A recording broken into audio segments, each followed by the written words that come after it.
One nation many languages. दोस्तों, हम सभी जानते हैं कि भारत एक विविधताओं का देश है।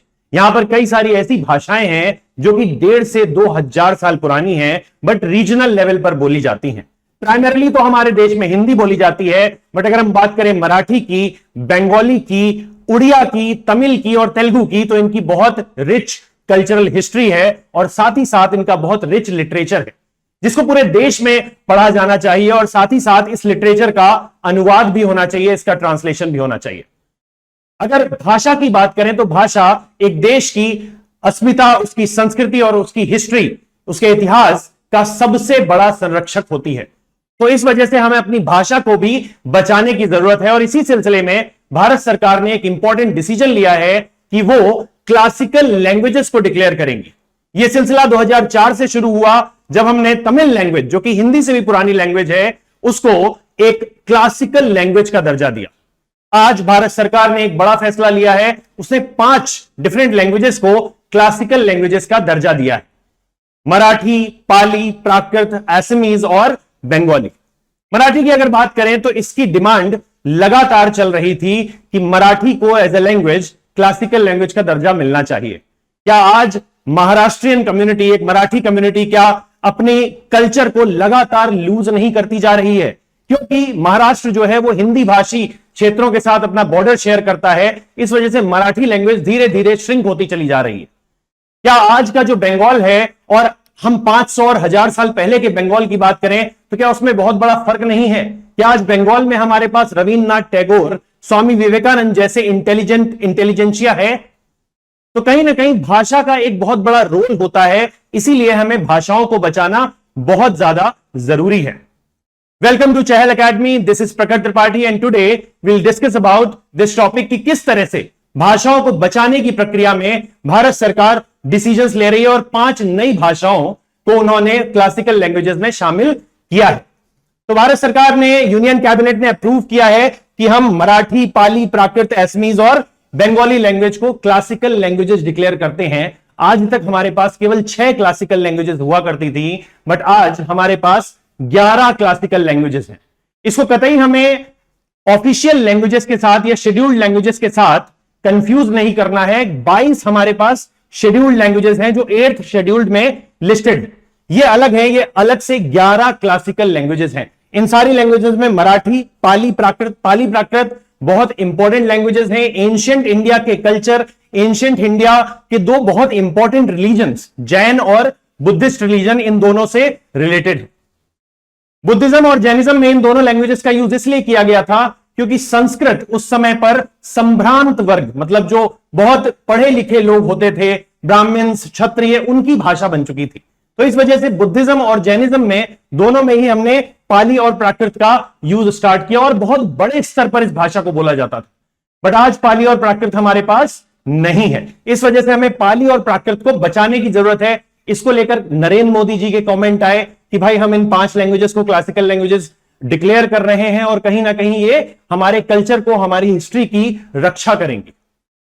महाराष्ट्र के कई सारे मिनिस्टर्स के भी इस पर कमेंट आए। महाराष्ट्र के जो फिलहाल अभी डिप्टी चीफ मिनिस्टर हैं देवेंद्र फडणवीस जी, उन्होंने बोला कि ये महाराष्ट्रियन कम्युनिटी के लिए गर्व की बात। बंगाली और असमीज क्यों सरकार ने इस तरीके से ऑफिशियल लैंग्वेज डिक्लेयर किया? तो हम जानते हैं कि अभी नवरात्र चल रहे हैं, दुर्गा पूजा महोत्सव चल रहे हैं। ऐसे में जब कम्युनिटी मिलेगी और वो इस चीज पर डिस्कस करेगी, तो वो कहीं ना कहीं ये सोचेगी कि भारत सरकार इस चीज पर सही, हमारे कल्चर को लेकर सही फैसले ले रही है, हमारे कल्चर को, हमारी भाषा को, हमारी हिस्ट्री को रिकॉग्नाइज कर रही है।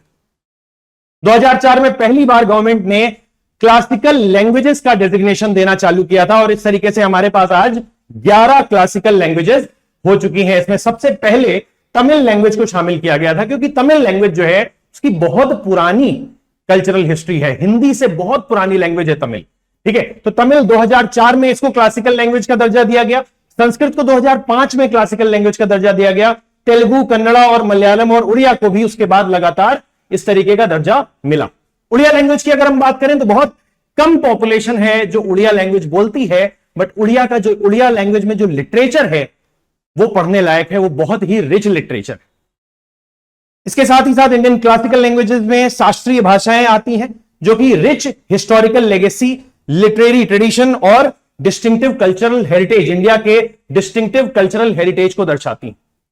किसी भी लैंग्वेज को, किसी भी भाषा को क्लासिकल लैंग्वेज कब बनाया जाता है? जब वो बहुत पुरानी, जब उसमें जो टेक्स्ट या रिकॉर्डेड हिस्ट्री है वो 1.5 से 2,000 साल पुरानी। जितनी भी लैंग्वेजेस की अभी तक हमने बात करी वो सारी की सारी लैंग्वेजेस जो हैं कम से कम 1.5 से 2,000 साल पुरानी है। साथ ही साथ उन लैंग्वेजेस का जो टेक्स्ट है वो किसी और लैंग्वेज से नहीं लिया गया है।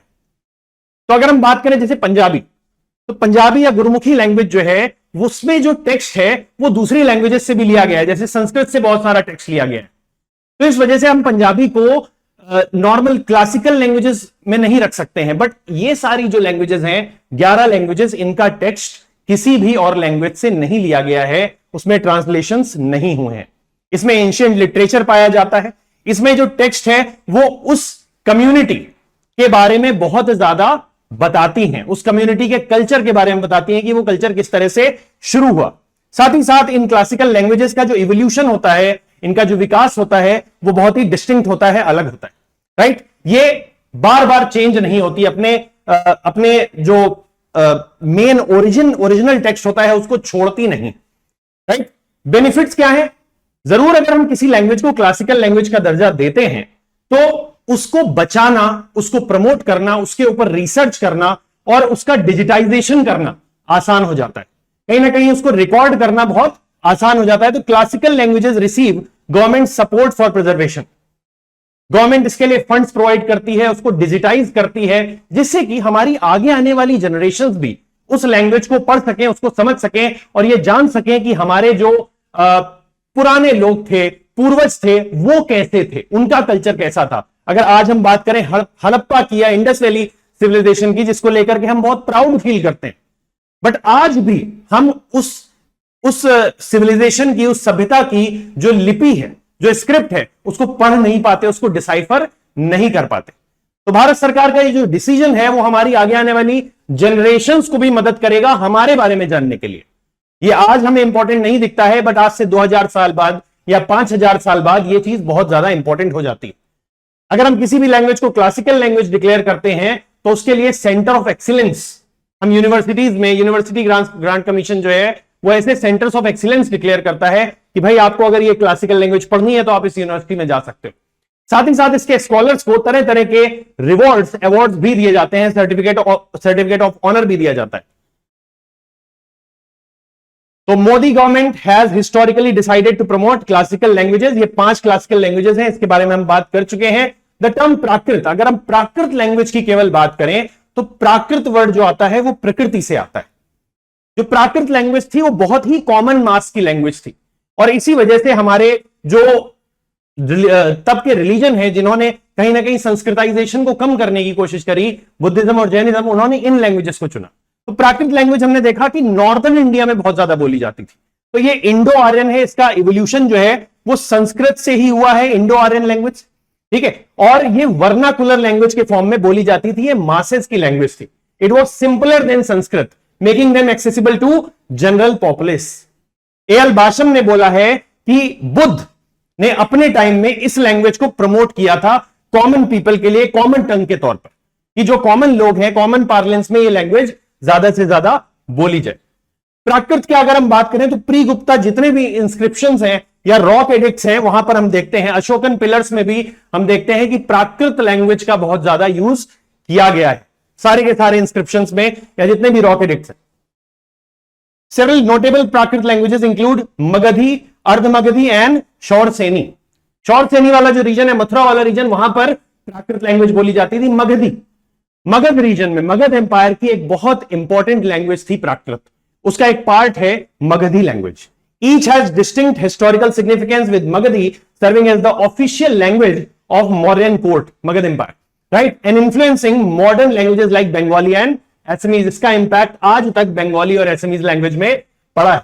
मगधी लैंग्वेज की अगर हम बात करें तो मौर्यन एम्पायर की लैंग्वेज थी, अशोकन एडिक्ट्स में इसका यूज किया गया है। It's evolution influence several modern languages like Bengalis and एसमीज, right.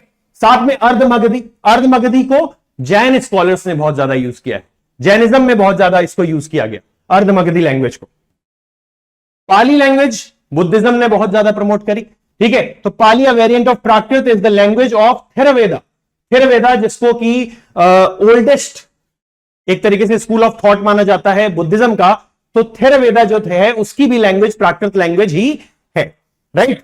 इसके 3 पार्ट हैं जो हम पढ़ते हैं बुद्धिज्म के बारे में जब पढ़ते हैं कि विनय पिटक, सुत्त पिटक और अभिधम्म पिटक, जिसमें कि बुद्ध ने अपनी फिलॉसफीज के बारे में बताया है। बुद्ध ने यह बताया है कि किस तरह से मॉन्क्स को रहना चाहिए, किस तरीके से मॉन्क्स को व्यवहार करना चाहिए, उनका डेली रूटीन क्या होगा। इन सारी चीजों को बुद्ध ने पाली लैंग्वेज में ही डिस्क्राइब किया। तो Theravada school of thought, school of Buddhism जो है वो इसी से पाली लैंग्वेज में ही सारे के सारे इंस्क्रिप्शंस को लिखता है, राइट। आज भी अगर हम देखें तो श्रीलंका और म्यांमार में कुछ जगहों पर पाली लैंग्वेज का यूज किया जाता है, बिकॉज वहां पर बुद्धिज्म आज भी रेलेवेंट है, बुद्धिज्म आज भी बहुत ज्यादा फैला हुआ है, बुद्ध रिलीजन वहां का मेन रिलीजन, राइट। पाली, प्राकृत, असमीज, बंगाली और मराठी लैंग्वेजेस को जो क्लासिकल लैंग्वेज का दर्जा दिया गया है, उसमें खासकर अगर पाली और प्राकृत की बात करें तो इनका हिस्टोरिकल सिग्निफिकेंस बहुत ज्यादा है, क्योंकि हमारे देश के 2 बड़े रिलीजन की ये मेन लैंग्वेज हुआ करती थी और कॉमन पीपल इसी को बोला करते थे, क्योंकि ये नेचुरल लैंग्वेज थी, ठीक है। तो इस वजह से ये हमारे हिस्टोरिकल एक तरीके से लेगेसी को बताती हैं कि हमारी हिस्ट्री कितनी रिच थी, हमारे यहां कितनी सारी लैंग्वेजेस बोली जाती थी उस समय पर भी। जबकि आज हम देखें तो अगर वेस्टर्न वर्ल्ड की बात करें तो वहां पर केवल एक ही लैंग्वेज बोली जाती है, ऑल्दो उसको बोलने का तरीका अलग अलग, ठीक है, बट हमारे यहां लैंग्वेजेस ही डिफरेंट है, कई सारी लैंग्वेजेस हैं, ठीक है। तो इससे पता चलता है कि इसकी हिस्टोरिकल लेगेसी, इंडिया की कल्चरल लेगेसी और हिस्टोरिकल लेगेसी कितनी रिच रही है। साथ ही साथ एसमीज, बंगाली या मराठी लैंग्वेजेस को जो गवर्नमेंट ने डिक्लेयर किया है एज अ क्लासिकल लैंग्वेज, बहुत लंबे समय से इसका लगातार स्टेट गवर्नमेंट डिमांड करती रह रही थी कि भाई हमारी लैंग्वेजेस को, हमारी रीजनल लैंग्वेजेस को आपको इस तरीके से क्लासिकल लैंग्वेजेस का दर्जा देना चाहिए, क्योंकि आपने तेलुगु को दिया, आपने कन्नड़ा को दिया, आपने तमिल को दिया, तो हमारी लैंग्वेजेस को भी क्लासिकल लैंग्वेजेस का दर्जा दिया जाना चाहिए। क्या साथ ही साथ अगर हम नॉर्थ ईस्टर्न स्टेट्स की बात करें तो उनकी भी जो हिस्ट्री रही है, उनका भी जो कल्चर है वो काफी रिच है, तो क्या हमें वहां की भी जो लोकल लैंग्वेजेस हैं, लोकल डायलेक्ट्स हैं, उसको भी कुछ इस तरीके का दर्जा देना चाहिए जिससे कि हम उनके कल्चर को, उनकी एथनिसिटी को बचा सकें, प्रिजर्व कर सकें। इसको आप बताइए कि क्या हमें इस तरीके के डिसीजंस लेने चाहिए? क्या भारत सरकार को आगे चलकर और लैंग्वेजेस को क्लासिकल लैंग्वेजेस का दर्जा देना चाहिए? यहां पर मैंने एक क्वेश्चन, प्रैक्टिस क्वेश्चन आपके लिए डाला हुआ है, which is I think from 2014 prelims, कि consider the following languages, Gujarati, Kannada and Telugu, which of the above has or have been declared as classical languages by the government. Government ने इनमें से कौन सी लैंग्वेज को क्लासिकल लैंग्वेज का दर्जा दिया है? तो अब आप जानते हैं कि क्लासिकल लैंग्वेज का दर्जा किस क्राइटेरिया पर दिया जाता है।